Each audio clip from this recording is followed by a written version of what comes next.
What's up, everybody, and welcome to the 28th episode of Speaking of Stadia.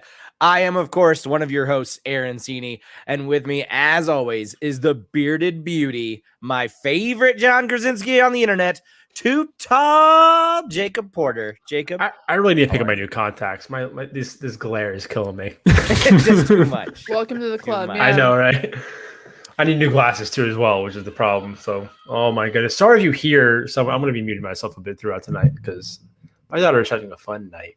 She's a little upset. I heard your wife go. She just keeps yelling, "No likey, no likey." oh yeah.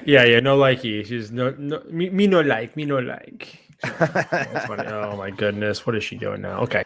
Oh, man. And of course, rounding out the greatest trio of all time, we have the one who puts the super in Nova Scotia. I messed that up. It's fine. Her name is Fiona.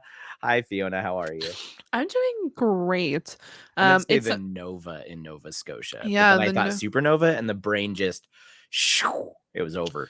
That's funny enough. There is a board game thing that I go to every year that is called Supernova. So I just wanted to say that. I just had to put that out there. But yeah, that might be the fastest board games has ever come up in this podcast. I think that is a new record. Oh, we are so excited to be back. Thanks for everybody being flexible. I was out sick last week, and then I was gone before that. But these two are always holding it down and being amazing. But I'm here. The trio is back together. And it should be pretty consistent going forward, one would hope. Now, normally, I would say we're going to start with what we always start with, which is, what are you playing? But we have so much news tonight. I thought we would mix it up. Ooh. We're going to jump into all these amazing news stories. And then at the end, we'll talk about what we've been playing. I'm excited to talk to you guys about some Grime. I put a couple hours into that last night. But yeah, I thought, man, there is so much to talk about, including Jacob Porter. Let's take it old school. What are you drinking tonight? Oh, yeah. I was just telling you guys before you started. This is a Great Notion Carnival. Okay. A buddy of mine gave this to me the other day. It's this cotton candy sour. It's fantastic. Okay. Yeah, tart. Yeah, with raspberries, blackberries, blueberries, cotton candy flavor, and natural flavors, and marshmallow. So it's fantastic. It's like, look at this thing. Look at that delicious juice. Oh, yeah. We both have purple beers tonight. I am drinking a blueberry peach pie a la mode. So it is a sour wheat ale with vanilla, lactose, graham crackers, fruit, and spices. And it literally tastes like a blueberry pie with ice cream on top. That sounds crazy. It was really good, or is really good. I didn't just slam it in between those talks. All right. Well, let's jump into some Stadia news, starting with some really exciting stuff. We have our Stadia programs are here. These dropped a whole 2 days ago. We're about as cutting edge as this show has ever been when it comes to bringing you guys the pro game news. So let's jump into them. We had 5 games drop this month. And if you are a pro member, you get all of these for free. They are, of course, Killer Queen Black, one of Porter's all-time favorite games. Valkyria Chronicles 4, Grime, which I was able to jump into. It Came from Space and Ate Our Brains, which my son thinks is the funniest name for any video game. And Epistory Typing Chronicles. And it's Valkyria Chronicles. I was like, I bet I said that wrong. I heard Fiona, like I saw the anime like break in her brain. A little bit, yeah. Of, like, how dare him mispronounce that? My mistake. So yeah, I know we have. I mean, I have obviously put a bunch of time into Killer Queen Black. Yeah. So yeah, I'm pumped with that. I'm glad that's free finally. I mean, it's actually available on Luna as well, Luna Plus, I believe. So Nice. So yeah, and it's also crossplay with Luna Plus and everything like that too. PC, Switch. So no, it's good that game's on Pro. I think it'll do well on Pro. So I'm glad. Yeah. And Fiona, you bought Epistory previously, right? I did. Am I sad that it's on Pro? Absolutely not, because that means so many other people get to enjoy the game. I honestly really enjoy it. As a relatively fast typer, I still find it quite challenging. So I would highly recommend checking it out. If you're like, if you played, what is it, like Mavis Beacon typing like adventures, if you were in school, that might age me a little bit. But when I was in school, I had typing classes. Oh yeah, we And did too. they had, yeah, so they had Mavis Beacon, and this kind of gives me that nostalgia feeling of having to type something out as fast as you can. And it all is associated with the attacks or the abilities that you need to use. So it's really cool. So I very much enjoy Epistory. So I'm excited to hear if anyone else gets the chance to play that. So do you play on a controller? I do not, because that would be absolutely bonkers. You know what I mean? I would love to see if you can play with a controller, and if so, how. Because when they do the touchscreen, I wonder if they get a touchscreen controller for like the, which we'll talk about later. Yeah. I wonder if that's like a thing you could just use your phone. Oh, like swipe text. Yeah. Oh, that would make it so much easier, because swipe text. Yes and no. Like, well, it has like. See, swipe like works should be like 30% of this. Oh, you got to get better at that swiping, buddy. Well, some of the words are like 20. 65. Got them big old fingers. Some of the words are like 20 letters long once you get into like the absolute hard mode. So I don't even know what they would be doing with swipe. All right. And then did you actually try some Valkyria? I certainly did. I have played the remaster on Steam a few years ago, and I got the chance to play a few hours of Valkyria Chronicles 4. It is really good. Like, it's good. I forgot how kind of silly it is in certain aspects. Like, hey, do you know what a sniper is? So there's a lot of breakdowns on that. But it's very good if you like JRPGs and turn-based. I highly recommend it. The story is both sad and very funny at the same time, just the way that they talk to each other. Man. And then I played Grime, but I'll get into that at the end when we here. Yeah. So I wish I got more time in it, but we'll talk more about that. Very excited to keep going with that game though. It's absolutely so just to round out the pro deals, like please go get that game. It's really cool. It's actually I meant to add it to the doc. It's Open Critic was like an 83 or something like that, which is really good so far. Nice. That's awesome. So yeah, it was doing well in reviews as well. So I'm glad to see that's a good get for Stadia in terms of like that's one of the maker program games. That's a good thing to see. So yeah, that's really cool. I'm gonna look that up right now while you keep going. Awesome. And then some sad news. We have a couple of games that are no longer coming to Stadia. We have For Honor and Road 96, which will no longer be dropping. This does, of course, come from our great friends over at Stadia Source, your number one source for all things Stadia. Right here, For Honor is not coming to Stadia as previously reported. There was a mistake, and we can confirm that For Honor sadly won't be coming to Stadia, says a Ubisoft spokesperson. Yeah. Honestly, the same is with Road 96. It's no longer set to release on Stadia. They got confirmation from Yon Fanis. I don't know. Unfortunately, it was not the news we had hoped for, as Yon confirmed to us that Road 96 is no longer in the pipeline for Stadia as things stand currently. We did some tests on Stadia last year, and this technology is wonderful. The game ran really smoothly on it. I don't even want to know where the rest of this goes. If we have the resources and time, we'd be happy to release the version of Road 96 in the future. As a studio of 15 people, it's really hard to make several platforms at the same time. So really, it just came down to being a resource thing for them. I'm glad that the test went well enough that he's interested for it in the future. Yeah. I think really the only one that shocked me out of those two is For Honor, just because of the push for Ubisoft. What do you guys make of this? Do you think it was like a server issue? They didn't think they'd get the player base over there? Or do you think they ultimately? Well, I wonder if that's I don't know offhand if that's crossplay. So that's the way I'm curious. I would assume it is. At this point, it'd probably be crossplay at PC. But yeah, I'm bummed about that. That's when if he was talking about that game, saying how she liked it, and I was very upset when I heard that because we had that confirmed in an investor call previously. Okay. So like take that way for what you will, but so far most of the games that we'll talk about those later as well, I believe. I'm pretty sure they came up later. A lot of games were, I guess, recently confirmed in a ESRB like dump.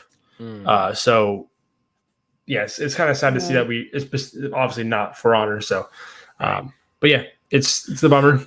And that's actually a good point that I, for some reason, didn't think about. For Honor, they just said, sorry, that rumor was false. So it was never actually confirmed. Yes. Would have been interesting to see it come on over as part of the Ubisoft family. They've been a huge supporter of Stadia, obviously, with Ubisoft Plus coming over there and all of that. Yeah. But c'est la vie. I was not a huge For Honor fan when I tried it. But I never tried For Honor, unfortunately. Yeah, I played the demo, but I realized the game has come a long way since then. Yeah, exactly. So, yeah. Dan here in the chat says sad times, but there's every chance they could come at a later date. So fingers crossed, especially for Road 96. It was a very hopeful comment, I thought, from Yon. Yeah. Making it sound like he likes the tech. It's just crunch, right? It's just hard to get that many out there. Yeah. yeah.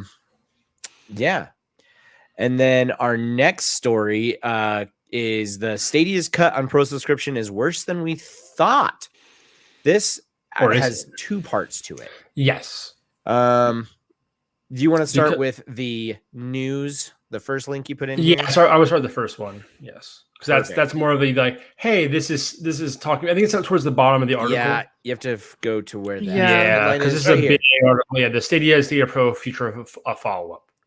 Following our newsletter last week about Google Stadia and its shift in how it pays developers for Stadia Pro, its subscription service, I discovered we had slightly inaccurate information about it, and it colored our write-up. Apologies. Specifically, Google announced that any title included in Stadia Pro, which gives subscribers access to a library of games for a monthly fee, a share of the monthly or money generated by the service.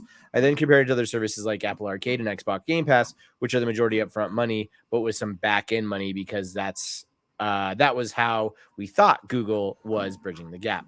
Not so, although there are some exceptions, hence the confusion. A dev source confirmed to us that for the vast majority of devs, Stadia Pro is switching to be much closer to the Google Play Pass style Android premium monetization.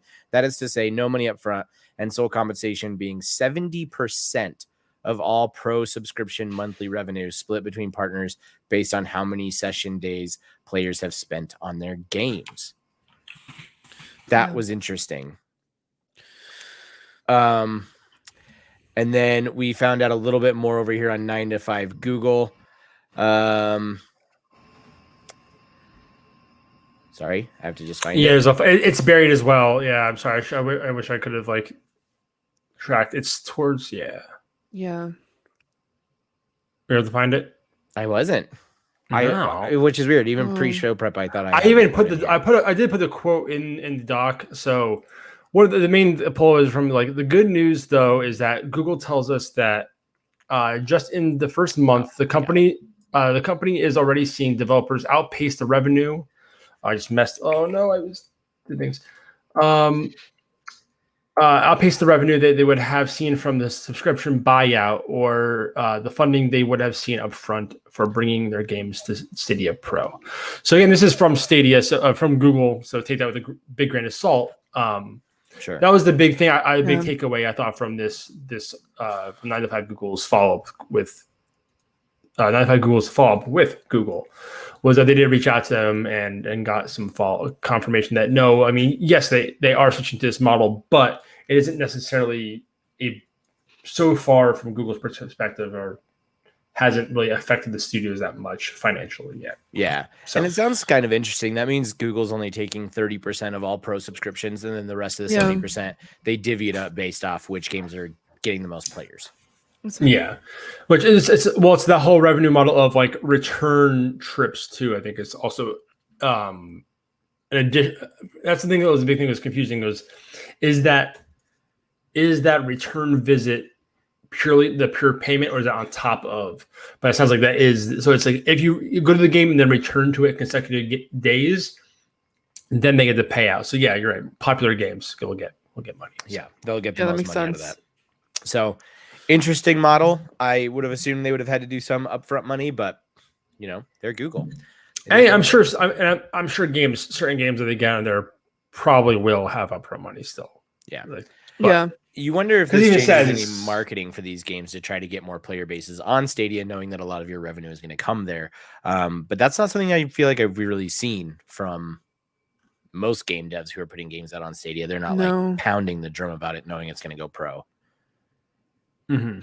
Like Grime, I've seen their Twitter going off lately, but not necessarily played on Stadia, played on Pro. Yeah, I will say that one developer that is very involved with and very like in Stadia, like comments about it is Killer Queen Black. They are actually very Stadia positive in terms of like they will, if I comment on they've commented on my post of it when it comes to Killer Queen Black, and they are very active in the Stadia like threads when it comes up. So they're a very proactive company when it comes to that. So that's good to see like developers actually embrace Stadia and its fans too. But yeah, this next story, it's a lot of downers that we have. Right? So it's off with a lot of downers. That's why I kind of for him was like, let's get the downers out of the way, then go with the positive stuff at the end. Yeah. So. But this one comes with a pun, so it's better. Submerged exclusivity goes under, because submerged under. Yeah. I almost said submerged exclusivity sinks. Oh my goodness. Comes from Eurogamer.net. It looks like former Stadia exclusive Submerged Hidden Depths is coming to PC, according to a Steam page that is now popped up for the game. Submerged Hidden Depths is a relaxploration adventure by Epic very much Games. so. Was originally released on Stadia in December last year. It's now set to make the leap over to PC, although there's currently no release date listed on Steam. Did you guys play Submerged? Yes. I personally did not, but I can also see that you can wishlist it and follow it, as well as it just says coming soon on Steam. There's nothing else there.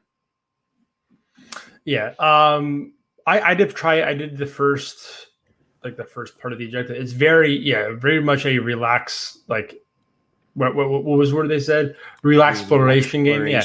Like it's like, it's interesting. It's a sister and brother, like floating to this island, and you're like going to these orbs and bringing them to a certain spot to then release like the kind of like a corruption kind of thing, because like this corruption kind of taken over, or like plant life taken over. So you're trying to clear this like sunken like city from this corruption thing. So it's very interesting. It is, I'm looking at it now. It's like this black tar kind of thing. And we bring these orbs back to these flowers and like or seeds or whatever, and they release the corruption. So you going around doing those, and that's the game. But like the story really in there, but I'm upset that you liked relaxploration, but not my pun. I like it because it's very accurate to what the actual game is. Because it's like, I'm like, what is this very game? accurate as to what happened. But it's a pretty game. It's just like there's not much. There's no voice acting. It's all just like implied narrative. So it's How much time did you give it? I maybe an hour, honestly. I was like, okay, I guess he's like playing this with my wife, and then I just never did. So that's like how I stopped. But like I said, it's a really pretty game. It was an interesting get for Stadia, because like this is not this is the sequel to another game, like, and it's not like a well-known series. It's kind of like this is a game. Like I'd never heard of the franchise until Stadia. Yeah, right. I am going to be honest. Like, as you were talking, I was actually looking on Steam, and it is very confusing because if you look up Submerged, it comes up with the original game that's called Submerged, and then there is Submerged. Just the base, like the game that was on Stadia, also comes up as Submerged if you click on it. They both have the same name. One of them's current, like the original one came out in 2015, and the newest one came out. It's currently obviously pending and coming soon, and it's called Submerged, obviously Hidden Depths. This was honestly a game that I wanted to like sit down and just play on my TV, and it was one of those games where I'm like, I'll play it at some point. It's definitely one of those games I need to be in the correct mindset to play, as it is a chill adventure game. It is a game like after like a stressful day at work, if you just want to chill, like let's play this. Like that's exactly. It's mindless. There's no combat. There's no threat. It's just let's go get some orbs. Let's go get those orbs. Well, just because it's losing its exclusivity doesn't mean that you can't play it. It is obviously still available to you on Stadia if you want to go check that out. Absolutely. And you're going to need some time to kill, because now we're talking game delays. Womp. Womp, Womp. womp. Womp. Let's start with Ubisoft. They announced recently that they are delaying both Rainbow Six Extraction and Riders Republic. Rainbow Six coming in January of 2022 now, and Riders Republic coming moved from September 2nd to October 28th. Our friends over at Stadia Source have the quick quotes from both of those teams. Starting with Rainbow Six, it says, "Our ambition with Rainbow Six Extraction is to deliver a full-fledged AAA experience that changes the way you play and think about cooperative games. With unique features like missing in action or the sprawl, every mission is set to be a tense and challenging experience in which you will lead the elite operators of Rainbow Six in a fight against a lethal and evolving alien threat. We are embracing the opportunity to take additional time to bring this vision to life in the way it deserves in January of 2022. We are confident this will ensure Rainbow Six Extraction is the immersive, cooperative, and thrilling experience we set out to create and the one you aspire to play. We look forward to sharing more with you very soon." For Riders Republic, it says, "We can't wait for you all to hit the Republic in our upcoming beta. This will be the first time you get to go hands-on in this massive multiplayer playground. We're looking forward to hearing what you think. To ensure we can deliver the best game for all players, we've made the tough decision to delay our release from September 2nd to October 28th. This will give us more time to fine-tune the experience and give you another chance to jump in before launch and provide that feedback." And then the last on the game's delay is Resident Evil Reverse, delayed until 2022. Quoted here on Twitter from our friends over at Stadia Source, "The previously announced July 2021 launch of Resident Evil Reverse is being moved to 2022 so that the team can continue working to deliver a smooth gameplay experience. We will share updated launch details at a later time. Thank you for your patience and your understanding." Let's start with the Ubisoft delays. What do you guys make of those two? Fiona, I'll start with you. Fiona's already been picketing at Ubisoft in Halifax. Exactly. Yeah, Exactly. Designs. Yeah, She only rode her person BMX bike over there to say how much she wants the Riders Republic. Yes. I'm more shocked that Extraction has been delayed. I kind of respect the fact that they are taking a little bit of extra time. I know that Rainbow Six has a huge following, and so taking that extra time on it, like, I respect it.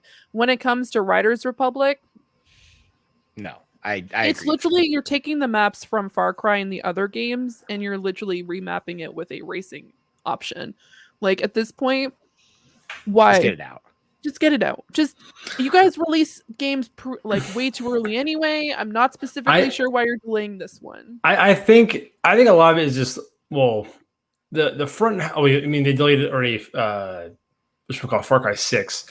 So things also to stay off the toes, because they had like a lot of games coming out originally in the first half of the year. They had like Assassin's Creed in the end of last year, Immortals in December, and then it was supposed to be Far Cry 6 in like February. Like, that was a big chunk of time to have like games come out. It was.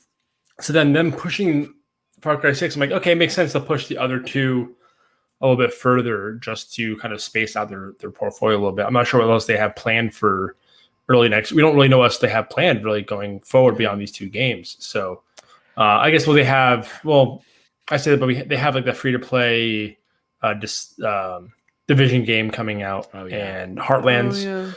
And that's the only thing I can think of off the top of my head that they, besides like their ongoing like Rainbow Six stuff and like For Honor, obviously. Yeah. We'll get to it later. XD. I guess that is actually, they have one other big game coming out, so we'll get to that later. Yeah. My thing is, Riders Republic, not only is this like yet another delay, this game was supposed to be out in February. Yeah. Why October 28th? Only in the sense of you are putting this in prime holiday season when we are about to be inundated with games. Like that Halo so much worse. I feel like if you had to make the tough decision to delay this, put this thing in December, like when people just don't have anything else really to play. Or January. I feel like this is just going to get buried, and it makes me think that they don't really have a lot of confidence in it. Yeah. Like, I think this is a give or take, like maybe like a few weeks off of even Far Cry 6. I'm kind of shocked that they're even releasing this so close to one of their larger actual games. And then just like you said, it was supposed to be out in February. Like, I understand not having it released in the summer, maybe just an idea like, okay, like, I know this sounds silly, but this is almost like the get the kids outside kind of thing. Like, maybe they're releasing it a little bit later on, but then at the same time, it's just like, Why release it around the games that you already know have a larger platform than this one that you've already delayed at this point twice?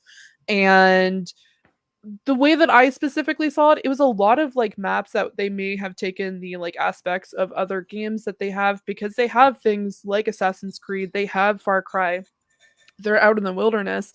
And then I understand there's going to be a lot of people on that server at once, but why October? Like, why?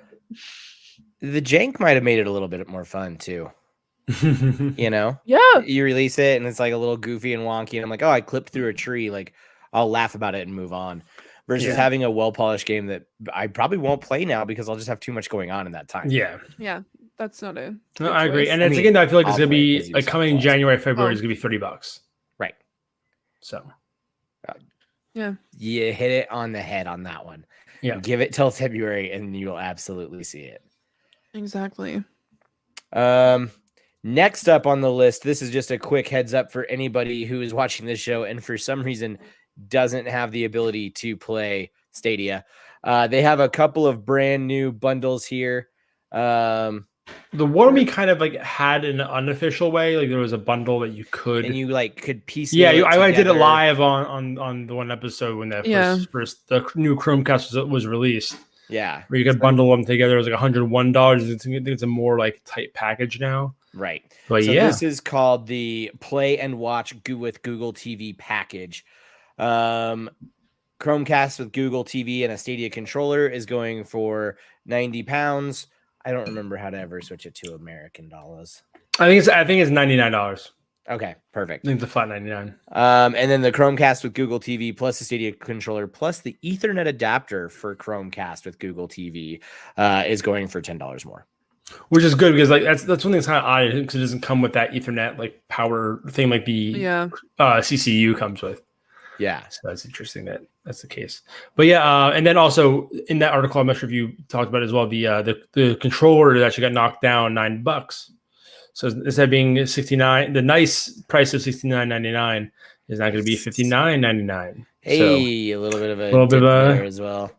Yeah. Also, just confirming our good friend Ruster. Yeah. I think I think you're right. Yes, sir. Because I think that the old bundle was like $101. It was a weird like price. So the clean $9.99 is perfect. And yeah, you can and as he says, you can customize all the colors, which I did live. So yeah, it's really cool that you can now get the Wasabi controller with the blue or coral Chromecast, whatever color you want. Yeah. So. Stadia tweeted right at you the other day when they were like, "What's the best controller and why is it Wasabi?" I was like, where's Porter?" Oh no, yeah, it's always Wasabi. It's always Wasabi. But yeah, I'm excited about the controller price decrease, so that makes it a little more affordable, especially for people that like. I know Nintendo got a lot of flack when their controllers came out. They were $70, so having it finally be more competitive in that way. Yeah. Fee, I'll let you know that this next headline, I almost said, is there writing on the white label instead of writing on the wall? But I didn't. I saved you from it. So further proof of Stadia. But did you really save her from it? Because you said it. You still said it. Yeah, but now it's not on the screen, so it's fine. Stadia white label future was hinted at in our most recent job post. This comes from 9 to 5 Google. I jumped out of the important part. After closing its in-house studio games and entertainment studios earlier this year, many have wondered what the future of Google's game streaming ambitions will look like. Apparently, it will indeed include Stadia becoming the back end of other streaming platforms as a white label option. A job listing on LinkedIn spotted by Cloudy Games seems to confirm that this is at least in part what Google wants to do with its Stadia technology going forward. The recently posted listing is looking for a product manager and refers to the chance to white label Stadia as an important opportunity as a part of Google's goal to ensure the gaming product is a long-term sustainable business. The quote from the job posting says, "In addition to building our own video game platform, we see an important opportunity to make our infrastructure and tools available to partners who want to build their own interactive streaming platforms. Our goal is to build a long-term sustainable business that helps grow the industry across gaming and other interactive streaming applications." I'm going to start with my thoughts on this one. Yeah, go for it. Put on your tinfoil hats, everybody. This news comes directly after we have Netflix announcing that they want to get into games. could they be partnering with Google and white labeling this streaming capabilities, seeing that the proof is there, putting some Netflix money behind it, and trying to kind of make a marriage out of this thing? I mean, that'd be cool. I mean, that's actually a good idea for Netflix. Yeah. Take the best. I mean, objectively the best performing streaming platform currently. Yep. And putting it on the most popular streaming TV platform. I mean, that would be a big get. I mean, Netflix has to throw money around like it's no one's business. So, I mean, also, I'm gonna have to go back and make a GIF of you two pretending to put on your tinfoil hat simultaneously after I said to. That was really great. Porter, let's go to you. What are your thoughts on the idea that they could just start using this? I mean, I don't think they kill Google. I think this is in addition to this was part of the one time Phil Harrison's made his presence known in the last year. Yeah. Year plus, I should say. Sorry. Was in the SG&E closure. He had mentioned that bringing Stadia to other platforms, like, and it kind of alluded to something like this, and that was a lot of people talking. So I'm not sure if the article says it or not, but I know in general this is something that was talked about. So no, I'm not surprised. I'm glad to see it. I kind of wish we would get. And I remember actually watching after the E3 after Stadia was released, Phil Harrison talking with Jeff Keighley on stage during doing an interview, and him and Phil saying that other streaming platforms that will be announced will be on Stadia, and we haven't gotten any of those besides obviously UB Plus, which we already knew about. So I guess maybe if you go the other way around, like, hey, well, if you're not going to come here, we'll come to you, kind of thing. Yeah. So I mean, yeah, it's things that we may not get. I mean, maybe we'll get those games on Stadia still, but yeah. Regardless, I mean, if it keeps that sustainable and keeps it living on in some way, I mean, that's good for Google. Stinks for us to a degree, but I don't think it's a bad thing overall. Yeah. What other type of interactive platforms could you picture this working for as a white label service outside of game streaming specifically? What game streaming specifically? Fair enough. Board game streaming. Oh yeah, there you go. I knew you'd bring it back around. Fee, what are your thoughts on Google white labeling their services and trying to get them out into other people's hands, aka Netflix or Sony, whose PlayStation Now could use some boosting? Yeah, it's mixed feelings because I can definitely see the benefits, but I can also see kind of the cons in it as well, which is making me kind of like go back and forth in my mind, because it's like, one, if it is associated with, like you said, with Netflix, I think that's a great opportunity, because that offers a lot more options for players getting Stadia and getting options for those users. And so I'm like excited about it, but at the same time, just like, then people are going to say that, oh, Google Stadia is selling out, and this is their like idea in the first place, that they were just going to create something and then sell it to another company, and that's obviously what they wanted to do, and they never wanted to actually continue with Stadia. I'm not saying that's the case. I'm just saying we know people who would say this verbatim, and that's why. 100%. And it's not even as if they're going to sell the tech to other companies. It's kind of like how they do, like Android. They obviously make the Pixel, but they also license out the platform to other device manufacturers. So and they with Windows. So it's that kind of idea, like, hey, we have this platform, we have our own, but we can license out to you. But again, like what Aaron says, it kind of limits who else is going to sign on to have their games sold on this platform? Is it going to be Square Enix? Is it going to be EA? Probably not. But like something like Netflix makes legitimate sense. I mean, and Google is willing to like deal with them and take. I'm not sure what the kind of deal they're working about. Actually, make a deal. Then, it'd be awesome. I mean, that's kind of like, I could see them doing that, because right now, as it stands, they do like their bigger, like one of their bigger competitors is like Amazon, and they have Prime. They also have Prime Gaming.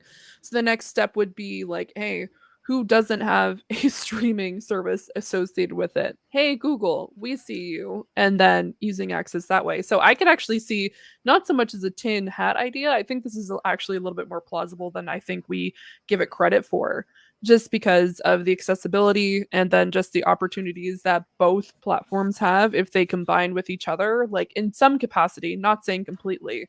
I'm not saying that Netflix is just going to consume it. But I think just having that as a white label add-on, I could definitely see that in the future, because we saw that even with like the TVs recently. We talked about this the last time, where they're actually going to be promoting Stadia games when you bring up your TV rather than just like on Chromecast. On Chromecast, I could see that mixing in with Netflix. So actually, not as crazy as I think we are making it out to be, but I'm interested to see what happens, because that would be huge. But I also see some people just,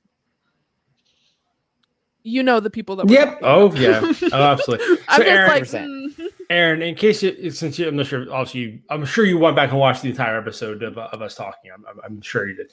But in case you didn't, for some reason, on the new Chromecast with Google TV, whatever the dumb name is, actually will give you suggestions for like, hey, do you want to play this game? Like Avengers will come up like, it's like, you just watched Loki, you want to like, which is awesome. Which is a cool, really cool thing that I could get that in front of a lot of people, especially with a story we're talking about later, but like with more family games too. Like if you're watching Paw Patrol, like, hey, here's a Paw Patrol game. Here you go. Right. Like in your face. So that'd be, you turn on SpongeBob SquarePants and it offers you that SpongeBob game. There you go. Exactly. So I can see that being really cool, especially with people loving the new Chromecast and it being, besides the Apple TV, like the best way to watch TV on your TV because of how well it does with the algorithm of giving suggestions across multiple platforms, as opposed to like Roku doesn't really do a good job of suggesting crap to me. Right. And the other ones, even Amazon doesn't do a good job either. So like they're more agnostic, I guess, if you will, because they don't have like Google doesn't have its own programming. Right. And well, I guess YouTube TV, but that's minor. So yeah, it does a good job of mixing it all together and giving you an actual suggestion, like, hey, you can watch this on this platform. Nice. Yeah. So yeah, and I'll guess while we're here, I'm speaking at you guys. We can talk about the new way to add friends. Yeah, we don't need to pull the article up really for this, but it's just I actually got the pop up on my phone the other day for this to like, enable it. Well, hey, look at this guy. So I just had the screenshots. It's just so I actually went through this. I actually got the pop up and clicked yes. I haven't seen the way of doing it yet. I haven't really looked into it too heavily, to be honest. But yeah, you can now add people via your email and your phone number. I believe it is now. So that's really. I mean, every device. Like if I go on, even on tap. Speaking of beer, like I can add people off of Twitter, off of Facebook, off of like all sorts of networks. So adding more ways of like that's the great thing about like. Even with Epic Games, I've added so many of my friends because I can just link my Facebook account and then add them all. So like if they can do stuff like that and create the kind of integration to get more people like, it's like, oh wait, this person has Stadia. I didn't realize, and add them. And also not completely Stadia related, but very Google related. Even though this is actually opening up privacy to like find easier way to get your friends. Yeah.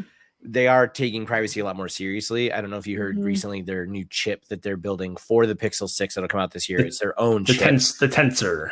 Yeah, the Tensor. And it's very, very driven towards Apple's security system, though, and like wanting to try to compete in the security space and keeping all your information secure. So I thought that was interesting. Well, this is a very side tangent, but even with their push on RCS, which is the tech standard, SMS standard, if you will, for encryption of tech, like having your SMS actually encrypted between devices and having the ability to do that. The big holdup now, and actually a lot of pressure on Apple for that kind of stuff. Yeah, is actually because Apple does not do RCS with Android phones. So it's actually they claim that they're this safe and secure platform, but when they talk with Android platforms, they're not because there's no end-to-end encryption. With iMessage, when you're talking to other iMessage people, yes, but when you're not talking outside.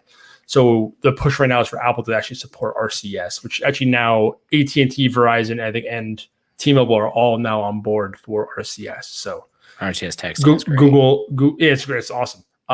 Like you know how like you actually like react to people's messages and stuff like that. So yeah, it's wonderful. Adds those features and actually exactly. And if people actually have you have to actually turn on the encryption. I have mine turned on, and like I know my dad does. So when I text him, his is actually encrypted. So it's just cool. And hopefully Apple can all your government secrets that you two are texting back and forth. Yeah, totally safe. Exactly. Totally safe. Completely between. So yeah, new ways to add friends, more privacy. It's all good stuff. Speaking of more friends, let's talk about more crowd play. This comes from 9 to 5 Google as well. When Stadia first announced, Google and many others talked about the potential crossover with its video service. One of those YouTube integrations is now opening up more widely with the ability to sign up for beta of the Stadia crowd play. In a quote, it says, "It's audience participation like you've never seen it before. Crowd play allows your friends and viewers to jump into the game and play alongside you as you stream." Stadia Crowdplay takes YouTube live streaming further by allowing fans to join the creator in the game. We've seen this in actual, not demo form, but when the Austin Creed presentation was going on, people were able to actually jump in and crowd play, and like you basically get into a queue. Right now, the form. Sorry, you have to fill out a form if you want to get into this beta. The form involves entering basic contact information and, of course, requires a Google for YouTube and Stadia account. There's a Your Thoughts on Stadia and Crowdplay section that asks you to list what platforms you use Stadia on and games you'd be interested in playing live. So far, they have Borderlands 3, Crata, Dead by Daylight, Dragon Ball Xenoverse 2, Mortal Kombat 11, Olympic Games Tokyo 2020, the official video game. What? With Sonic. A mouthful. That's right. Outcasters, Samurai Showdown, and Super Bomberman are online. You will need to have purchased or claimed via Stadia Pro one of those games to participate in this crowdplay beta. Google then asks for your YouTube channel and subscriber count range. The last 3 questions deal with your current thoughts towards the platform. What do you make of them trying to open up crowdplay to more people, Jacob? I'm glad that, because it was a big thing in this, especially in the Stadia content creator universe, of none of them were able to do the crowdplay. Right. Unfortunately, you were not able to do it. It was because it's pretty much limited to some big creators that they chose to partner with. So now, opening up to anyone that is a creator, big or small, and having the option to. I know even smaller guys, like some of our guys, have actually gotten. I know F10do, he got approved for his. So, nice. So even small guys like him are actually getting approved. I'm not sure if I'm confused on how it works with us with GSN, because if we apply through speaking of Stadia, but then. Can we still how that all works? The keys. I don't think once you're in, you're on your account, then it doesn't matter. But it's I'm just glad to see them actually finally open that up, because that was a big internal issue, I guess, within the Stadia content creator universe. Yeah. No, it definitely seems like it's a little I'm really happy to see that it's released now, but it seems like it took a little too long, because they that was in December. Yeah, why did it take this long? I get it, but at the same time, it's great that we see the bigger content creators, but the ones that are really getting out there, I'm not saying the bigger creators are not doing this, but getting this in the hands of the smaller content creators, and getting that a lot of, when it comes to Stadia, is a lot of the smaller creators really hyping it up, and even just the, I guess you could call mid-tier between the smaller creators and the massive creators that we saw earlier that had access to this. Why take this long? This seems a little bit, and not saying too little too late by any means, August. but it's August. It came out almost a year ago. Stadia, come on. Right. Just, this is a win, but almost why didn't this come out in March? It's a win with an asterisk. Yeah, because I think you're right. Actually, it actually started releasing to other people. Actually, no, you're about a year ago. Because I remember when we had Super Bomberman R, when that released with the crowd play, and it was also available with Mortal Kombat at the same time. Yeah. I think then Dead by Daylight had, at least Dead by Daylight had crowd choice. Yes. Dead by Daylight was crowd choice. Yeah. Yeah. We had all those. So, but yeah, right. I bet you it was about a year ago. So yeah, it is crazy that it's only been a year and we still were just getting it more open to everyone. It's kind of sad. I'll be applying though still. Yeah, so I actually started filling in the form and stopped, because I'm like, wait, like I said, what does that do? Right. What does that do? So what does that do? But yeah, I'm glad to see it though. Finally, it's just a little too late. A little too late. A little too late. But you know what's not too late? Playing Far Cry 5 for free. Far Cry 5, more like Free Cry 5. And you can play with this guy over here, Raccoon. Ricone. He's gonna be playing it this weekend as well, so go play with his. Nice. But yeah, Fee, take it away. Awesome. Far Cry 5 gets a free play weekend on Stadia running from August 5th through to August 9th. You can play Far Cry 5 on Stadia at no cost. Of course, to take part in the latest free-to-play weekend offering, you will need to be a Stadia Pro subscriber. There it is. I will be jumping in on that probably for at least to try. I like trying out all the free games if I could. Oh yeah. Did you play Far Cry 5? It's bonkers fun. I mean, it's a Far Cry good. at its roots, but it's bonkers fun. I've only played 3 ever, so yeah. This is my sister's favorite series, so I might actually have to try it this weekend. Frank, very excited. Yeah, he appreciates my jokes. He gets it. This guy gets it. Yeah, absolutely jump in and play it. It's loads of fun. It's wild running around Montana. Like it's just goofy fun, and I really enjoy it. I never shut off my Ubisoft Pro, so I can play this whenever. But Ubisoft Plus, yeah, I don't know what it's called anymore. I want to resub. I was waiting until we get like Child of Light and those games finally drop. Then I'm probably resub up because I really want to play Child of Light. So yeah, and obviously then I'll probably jump to like that Scott Pilgrim, Far Cry 6 as well, which we'll have now. So yeah, fun stuff. Hank sure would appreciate your company. I'm not sure. Do you get that joke? Aaron? I think it's a Far Cry reference, but I don't know. Okay, it's been a minute. Okay, I'm sorry. Okay, yeah. Well, the game came out 2 years ago almost. So yeah, it's been over 2 years ago probably. Yeah, 3 years ago I think. Yeah. Speaking of jokes that nobody will get, Stadia working on more bridges than Kojima. That's a Death Stranding joke that I was really proud of. Oh my goodness. Man, you said you had some energy today. This is some new stuff. This also comes from our friends over at 9 to 5 Google. They're just talking about a new APK update. It's talking more about this bridge mode. For the last few months, we've been tracking the addition of bridge mode to Stadia for Android. Effectively, the feature will let you connect your phone to your Android TV or presumably any Stadia device as a Wi-Fi controller. There are 2 key ways to send actual button presses through Stadia's bridge mode. If you have a controller connected via USB or Bluetooth to your Android phone, the Stadia app will pass the controller to whichever Stadia session you've connected to. This will be handy for Chromecast Ultra, which currently only supports Wi-Fi controllers, and for Stadia for Android TV, which does not support USB controllers. Yeah. Alternatively, Stadia's bridge mode can turn your phone's touchscreen into a game controller, passing your presses to the game.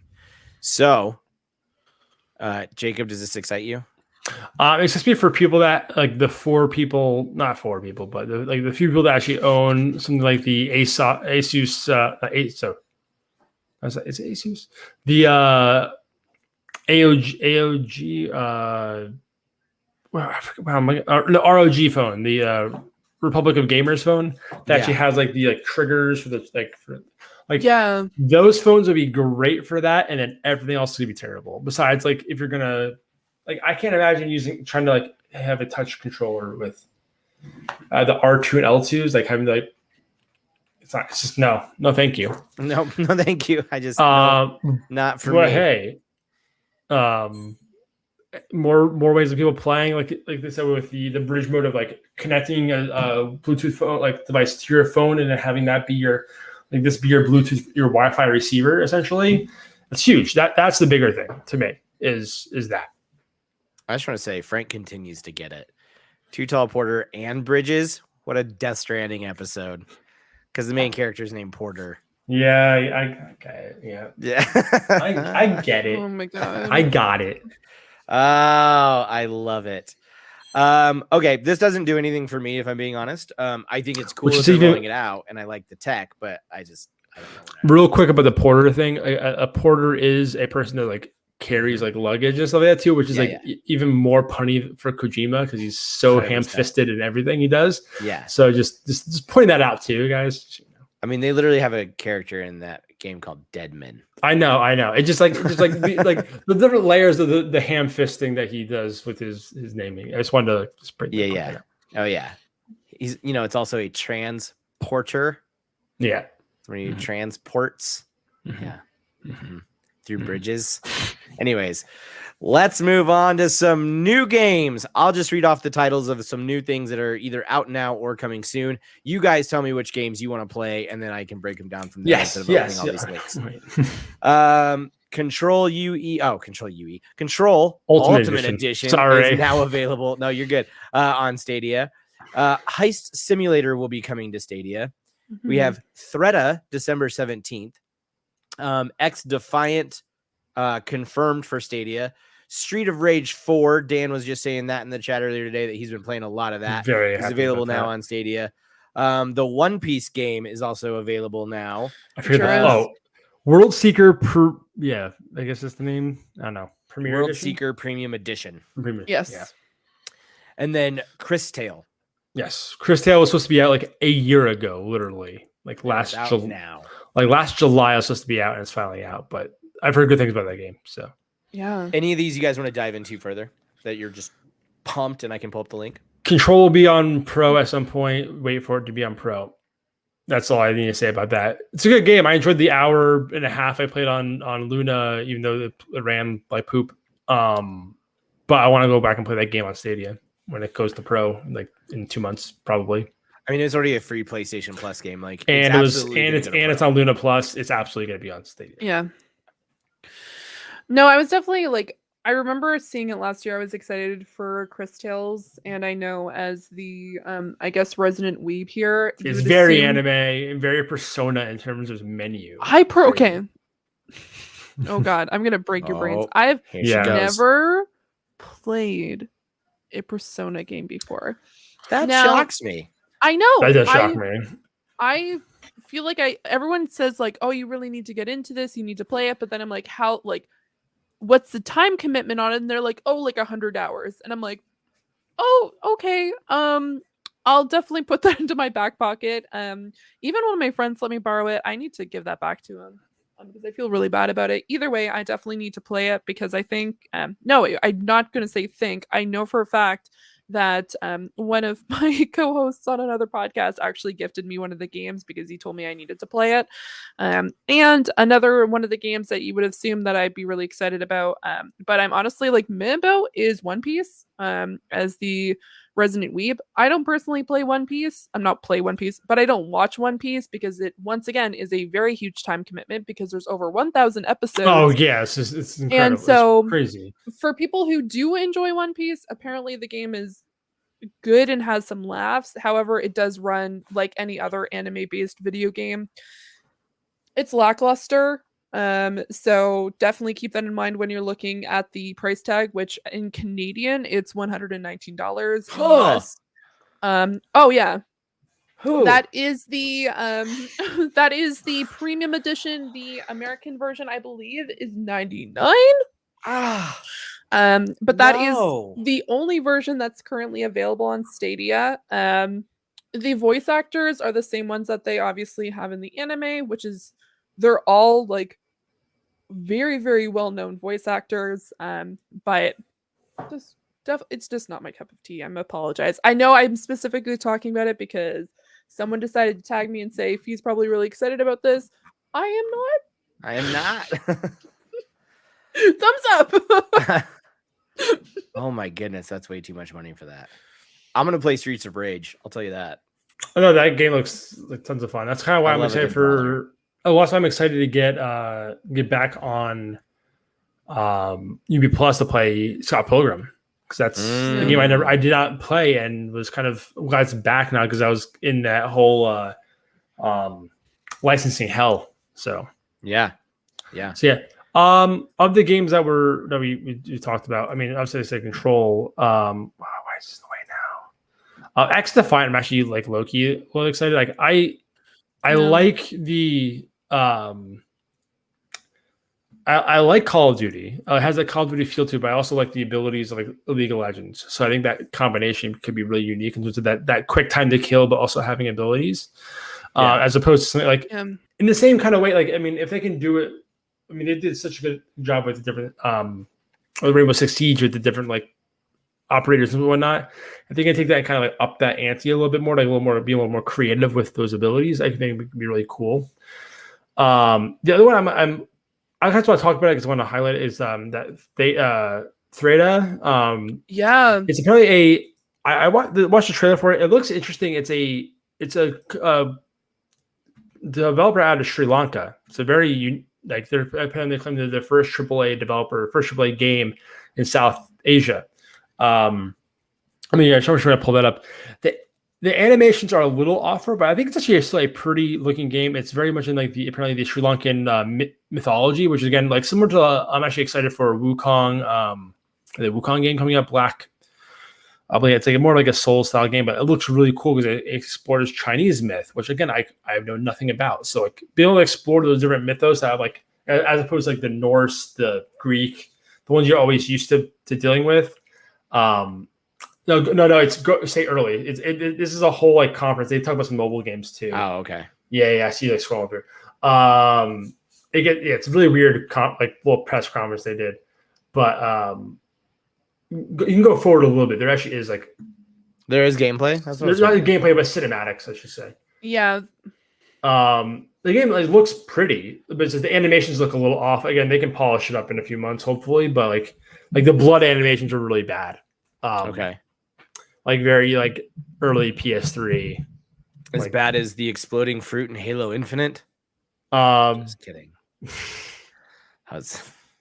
If you guys didn't see that on Twitter blowing up, it's fine. No, I did not. But really I am just glad to see different stories being told instead of the same like settings. So I just wanted to point that out. Like, it's very much a different setting. So I'm interested to see how that game plays out because like some of these animations look great, and then this guy randomly has a mustache. I'm really confused by his mustache. I don't understand the mustache. It's really tight mustache, and then the blood animation is just really weird. Like what are these crazy little things? They kind of just come at him, and then he stabs one. The mustache. I'm already out. I can't. The mustache is so disorienting. It's so disorienting. The mustache because it just seems so out of place for this guy's face. Yeah, like that. Yeah, that like blood spurting like animation just seems really delayed. I know it just seems a little off. Yeah, the movement kind of reminds me of like a Prince of Persia 1 cutscene. Yeah, I see what you mean by some of those animations. Yeah, sorry for the audio listeners, but yeah, it's I just wanted to like again, looks interesting. I'm excited to see how that game goes. I'm glad to see essentially like a newer third part like AAA developer like coming out. So it looks interesting. Yes, very Antonio Banderas. Yeah, I was about to click on the same comment. It's like it seems so out of place. It's just so disorienting. I'm sorry. I'm just currently like I'm looking at the movement because if you look online, you can see like the actual like some gameplay of the characters moving. And the guy, this is gonna look weird. So instead of like standing up straight and running, he goes like this, and then he has his arms like this. So he's like walking around like this, and I'm like, what? My For audio listeners, my daughter's a Naruto runner. Yeah. So like at least he has a Naruto run. But he has like his shoulders are like up, and then his elbows are back, and then he's just like kind of like breathing like this. Maybe he's just a speed walker. Maybe he's like a speed walker. You know? For audio listeners, Jacob and Fee are just standing up, flapping their arms like birds and spinning in circles. I don't really know what's going on. I'm just talking anatomy wise. It does not make any sense. Yeah. I really can't wait for some audio listener to think that that's actually what you guys were doing. All right. Well, we broke Fee, so let's move on to the rumor mill. You better believe I'm gifting that out as soon as this episode is over. We have 3 rumors coming from Stadia, all per our friends over at Stadia Source, your number one source for all things Stadia. The Falconeer was rated by Stadia for the ESRB. The Steam page reads, soar through the skies abroad a majestic warbird, explore a stunning oceanic world, and engage in epic aerial dogfights in this BAFTA-nominated air combat game from solo developer Thomas Sala. Basically, the ESRB has now been rated for Stadia, which is where this rumor comes from. The next one is Mad Streets also received an ESRB rating. Today that was just found. So yesterday this article was posted. So get ready for Mad Streets. Sorry. And this is actually really interesting because it does say right there platforms: Stadia, Xbox One, and the Xbox Series. I'm guessing X/S. Yeah. So I'm trying to find. I thought I threw it in there, but I guess I had not. There was also a bunch of Ubisoft games that were ESRB dropped, and I'm trying to find the list because I know Gem on Gem Bear Gaming. He had posted a list of all of them, which I don't know what Mad Streets is, so I'm gonna pull up this 50-second it's trailer. Like a 3D isometric brawler. Okay. Yeah, it looks like it has kind of like, but it's all like competitive, not like cooperative. It kind of has some Gang Beast vibes in the physics. Yeah, like how slapsticky it kind of gets. I looked up. It's like an itch.io game. So like, I'm not sure if you guys are familiar with itch.io or ditch.io. I don't know how I want to pronounce that. Of course. But yeah, it seems a very, very indie. Oh, let's say that much. Okay. Huh. Why could I not find Interesting. Oh, here we go. Okay. I got the list of the Ubisoft games. Sorry, I found it. Hit me so we have AC Black Flag, AC Rogue, Far Cry, Free Cry Primal, Far Cry 3, Blood Dragon, Rayman Legends, and Child of Light. The two that were missing from that original call that I thought that they whatchamacallit? Yeah, that would call AC3 remastered and Far Cry 4 were not listed as on the ESRB. So those are the other UB games that were also rumored to be coming soon. So yeah, hopefully soon. And then last but not least, we had 3 titles from Outright Games that were also rated for Stadia on the ESRB. We have Adventure Time, Pirates of Enchiridion, Race with Ryan, and Troll Hunters, Defenders of Arcadia. Race with Ryan will be a day one for Jacob Porter. I know he. Oh, absolutely! I'm very, very about it. And that does it for the rumor mill. So let's wrap it up with what have we been playing, kids? Fiona, let's start with you. What have you been playing lately? I was gonna say you can't call us kids, but you're also very old. So. No, you guys are both old. I'm just older. Sorry. Other than the fact that my brain just got broken, I have been playing the critically acclaimed MMORPG Final Fantasy. Without us, let me tell you. I have told you guys multiple times. I was gonna install it, I swear. If you join it, come to Animan Toys. We have a free company. You're welcome to join. Even my boyfriend has become addicted. He is Frank says Final Fantasy 14 represent. I got it. Don't worry. Thank you. It has been an absolute blast. It's been a lot of fun. Honestly, I've just really been enjoying it, especially with some other things that have been happening. As some of you may know, I played a specific MMORPG for 5 years, and watching that crash and burn over the past few weeks, it's been kind of nice to be on the winning team for once. Yeah, I've heard lots of bad things about the new expansion that dropped. Final Fantasy, yes. The other MMO, we are not saying the name. Yes, the other MMO had a very bad expansion release sometime this year. That is not so now. Final Fantasy 14 is running out of keys for the game because so many people are playing it. Yeah, they ran out of, and the servers are also running out of space.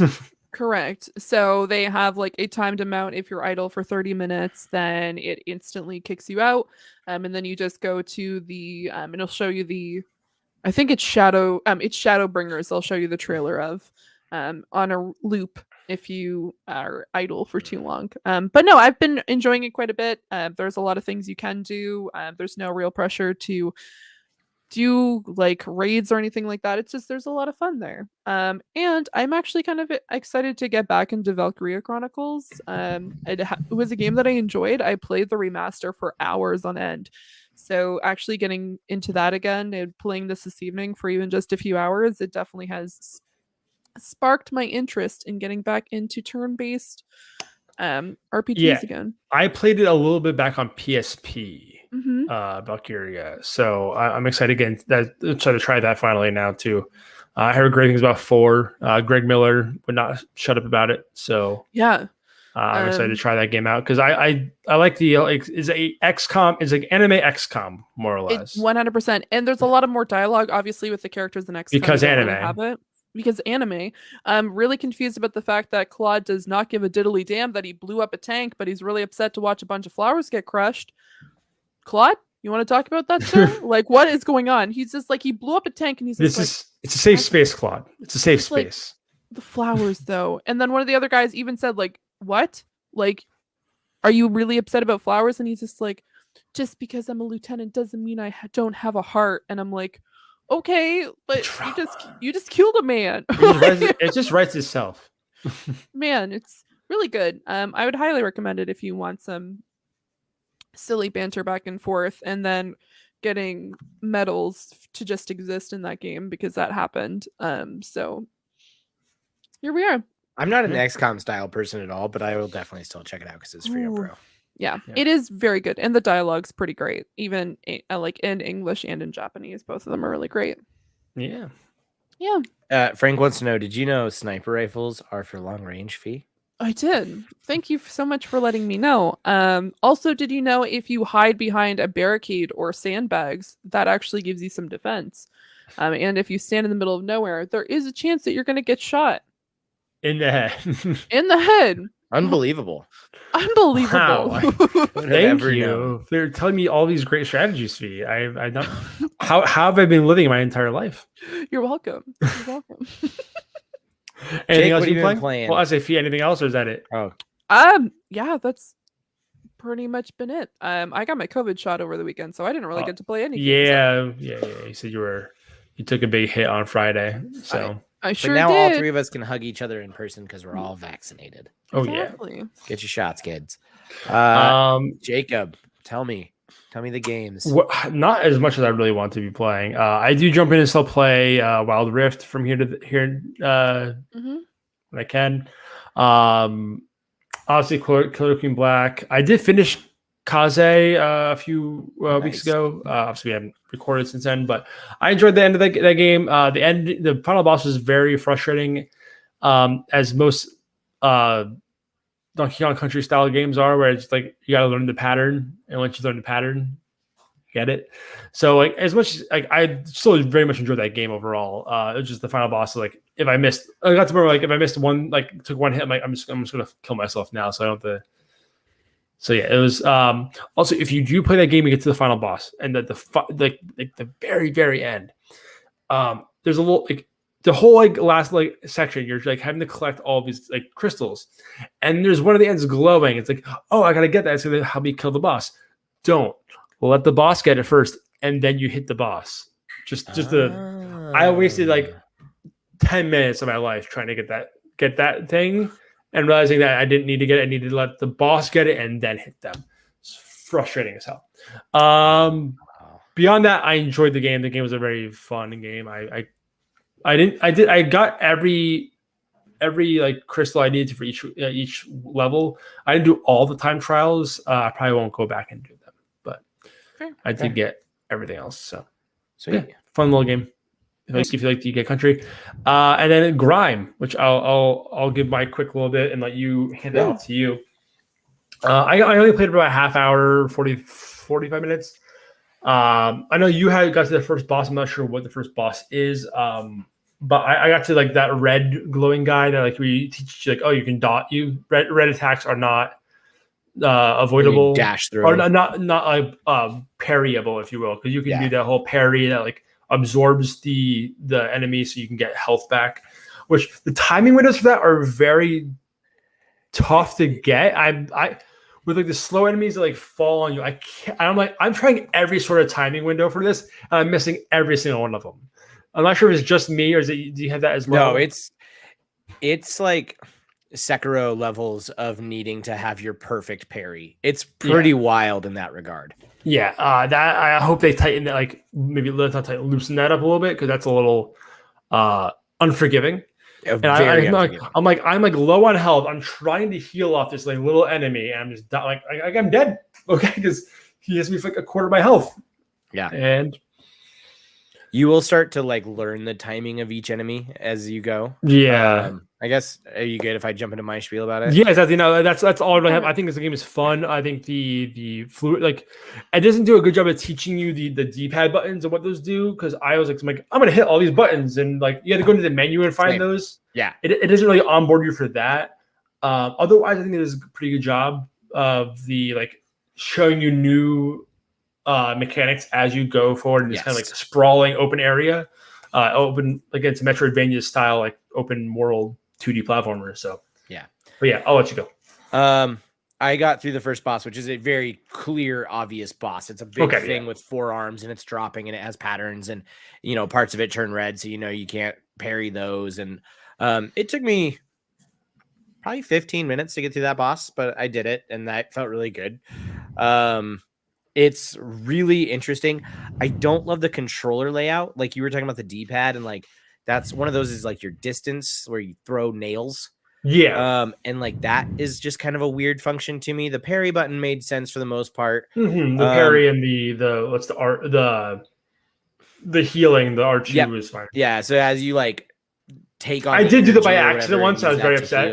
I did accidentally heal when I had like only like 2 like hits on me, and like, it wastes all of your energy. Yeah, really, that's what's and you can only use it when it's fully maxed out, which is like very you will start to get like upgrade abilities where now I have like a line, and then I have a little bit more above that, so you can heal as you get to like a certain area or whatever. Okay, good.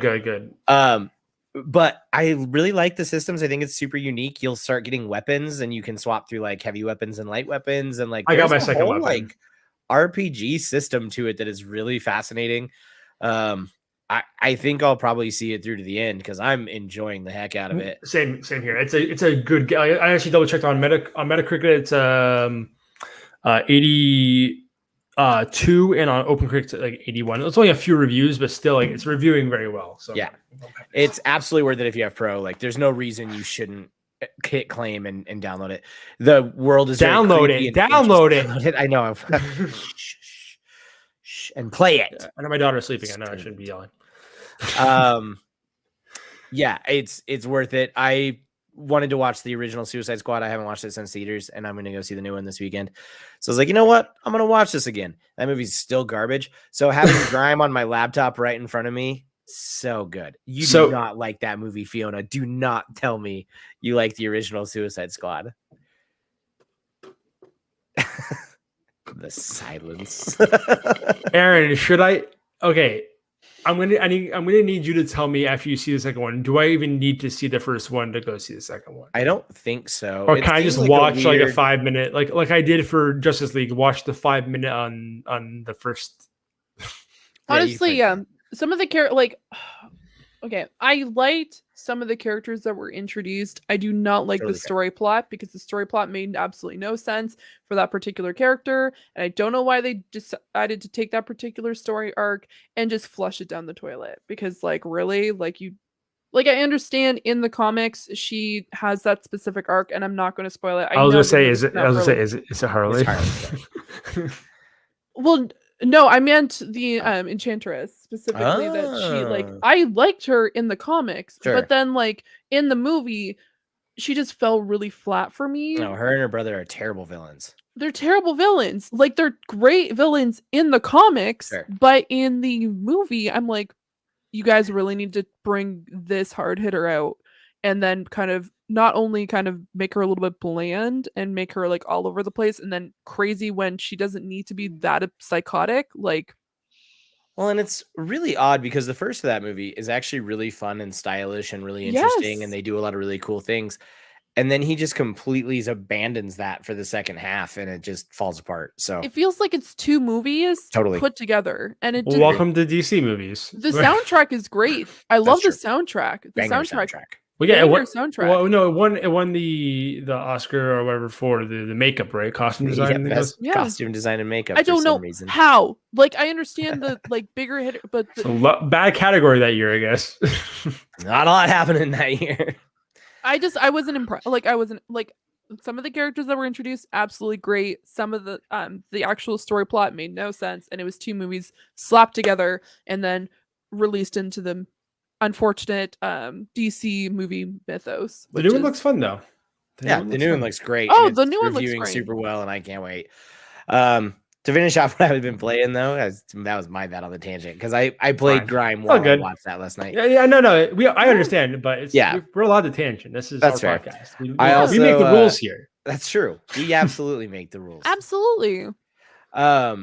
If you want to get up in the middle of this episode and flap your arms like a bird and spin in a circle, Fiona, you do it. It was one time.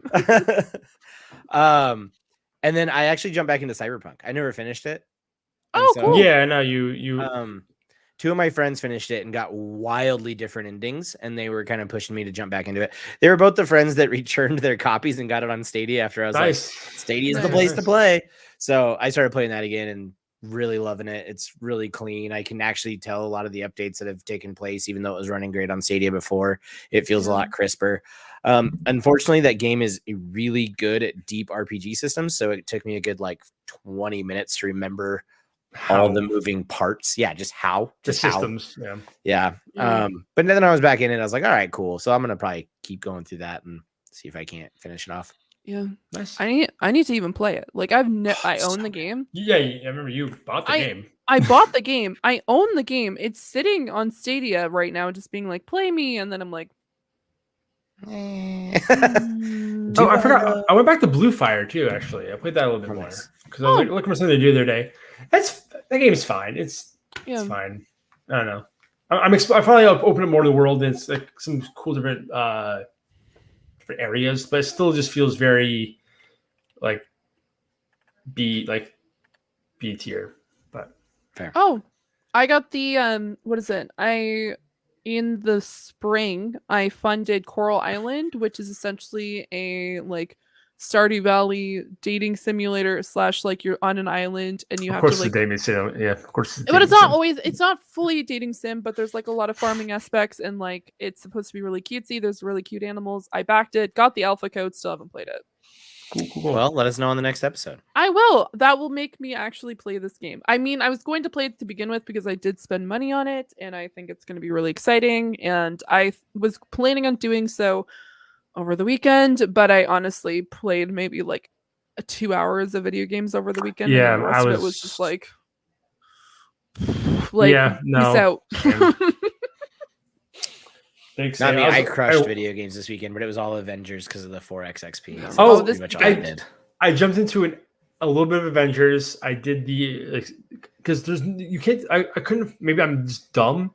Could not figure out how to do a single player story on Stadia. There was no option for it. I looked under both. There's no You just go to campaign Avengers option. Initiative. There was not. There wasn't. There, I don't think. So no. I went to the post game operations, whatever it is.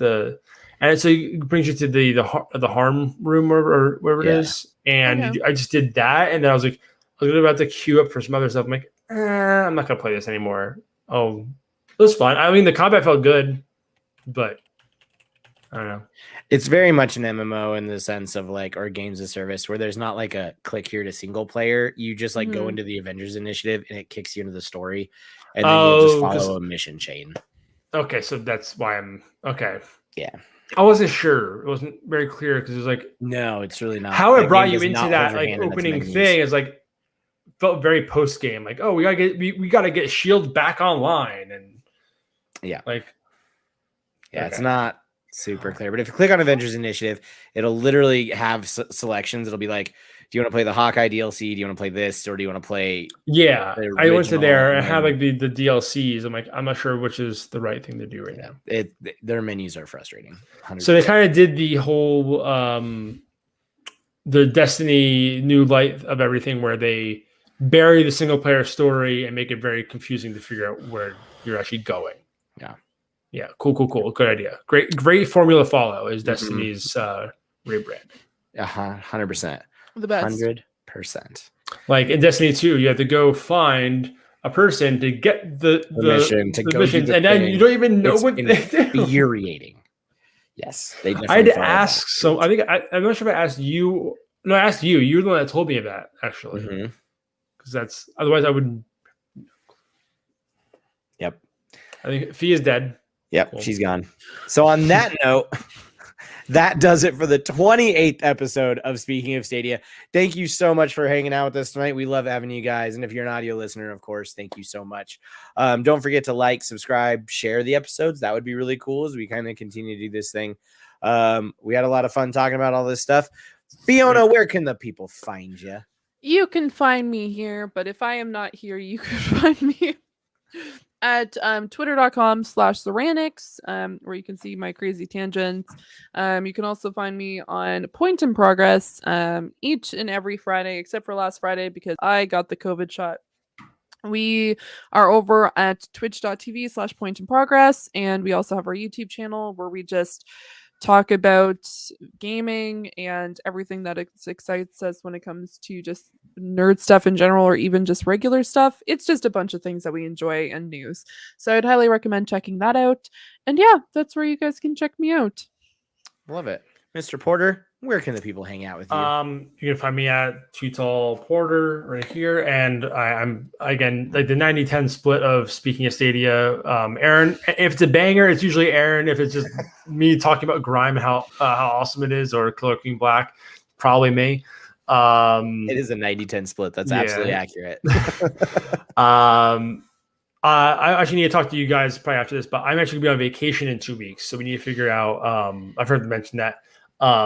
So we'll probably have to figure out how we're going to do the next episode. So just follow us on the socials. We'll try to keep up to date on what the plan is going forward. Yeah. I've been trying to, on the audio version, like in the beginning, record a little like, hey, like, sorry for us being late. Because on Anchor, you can kind of do a little quick little snippets. Nice. So that's quite a nice little thing I can throw in there. But yeah, try to keep you guys up to date on everything. Follow us on Twitter if you can. So. Awesome. And you can hang out with me on Twitter at Aaroncini. It's just my name. It's right there in the description, AARONSEANEY. There you will see me talking about who knows what. It's all very random. Lately it's been about Halo Combat Evolved, and what else has been recently? Fortnite. A lot of Fortnite stuff has been going on. A little bit of Avengers. Yeah. I know. Avengers was recent too. Avengers, The occasional super deep personal 50 stuff, cap. But we can just pass right over that. Yeah. All right. Level 50 cap, though. I mean, that's more important. Level 50 cap. Let's go. Again, thanks so much for hanging out with us, and we will see you guys next time. Peace. Bye. Oh.